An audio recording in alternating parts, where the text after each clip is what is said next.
মানুষের জীবনে দারিদ্র্য যতই আসুক, আল্লাহর রহমত কখনো কমে না। এমনই এক পিতা এবং তার নেক সন্তানকে নিয়ে একটি হৃদয় ছোঁয়া সত্যিকারের ইসলামী গল্প। একসময় এক ছোট গ্রামে থাকতেন এক গরিব মানুষ, আব্দুল্লাহ। দিন রাত পরিশ্রম করে হালাল উপার্জনে ঘর চালাতেন। তার জীবনের একমাত্র অবলম্বন ছোট ছেলে হাফিজ। বাবা দারিদ্র্যের সঙ্গে লড়তেন, আর ছেলে নীরবে বাবার জন্য দোয়া করত। হে আল্লাহ, আমার বাবার রিজিক বাড়িয়ে দিন। এই দোয়া সে প্রায়ই পড়ত। একদিন গ্রামের মসজিদে ঘোষণা হল কোরআন তিলাওয়াত প্রতিযোগিতা।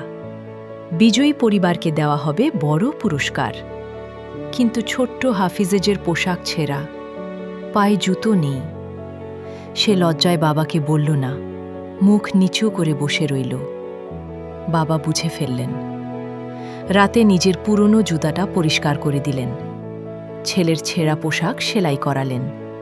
হাসি মুখে বললেন, বাবা, পোশাকের নয়, আল্লাহ তোমার নিয়তের দিকে তাকাবেন। পরদিন মসজিদ মানুষের ঠাসা। ছোট্ট হাফিজের যখন মাইকে দাঁড়াল, পরিবেশ নিস্তব্ধ হয়ে গেল। তার তিলাওয়াত ছিল কোমল, ছিল পবিত্র, ছিল আল্লাহর প্রতি গভীর ভালোবাসায় ভরা। মসজিদে নীরব কান্নার শব্দ ভেসে এলো। ফল ঘোষণা হল, আজকের সেরা তিলাওয়াতকারী হাফিজেজ।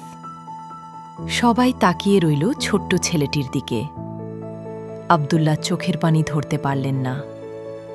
আল্লাহর সামনে সেজদায় পড়ে গেলেন। হে আল্লাহ, তুমি দরিদ্র বাবা থেকেও সর্বশ্রেষ্ঠ নিয়ামত দিয়ে দিলে, এক নেক সন্তান। পুরস্কারের টাকা, মানুষের সাহায্য সব এসে জড়ো হলো তাদের ঘরে। জীবনে বরকত নেমে এলো। কিন্তু হাফিজ বাবাকে আলিঙ্গন করে শুধু বলল, বাবা, সব আপনার দোয়ার বরকতে। ইমাম সাহেব বললেন, যে পিতা সন্তানের জন্য হালাল রিজিকের চেষ্টা করে, আল্লাহ তার ঘরে বরকত দেন।